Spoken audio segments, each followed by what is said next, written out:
Kalau tak pakai windscreen cleaner, memang susah cermin depan nak bersih. Ini dia windscreen cleaner jenis tablet yang aku baru dapat. Yang bagus jenis tablet ni, dia lebih mudah dan lebih bersih untuk korang letak dalam spare tank windscreen washer. Cara dia mudah saja. Korang ambil satu tablet dan masukkan dalam spare tank windshield washer. Jatuhkan saja dan plup, bunyi dia. Lepas tu korang ambil air paip dan penuhkan spare tank windshield washer korang. And then kena tunggu sehingga 15 minit untuk kita mula boleh guna windscreen washer ni. Maknanya dia akan terlarut dalam spare tank tu lah.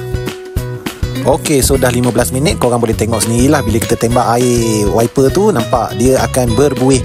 So function dia untuk kita cuci kotoran-kotoran yang ada, minyak-minyak, ulat-ulat. So dia lebih mudah, dia lebih senang tanggal.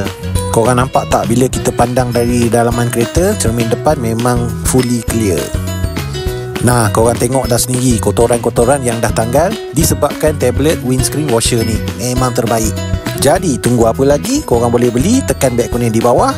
Pasti puas hati.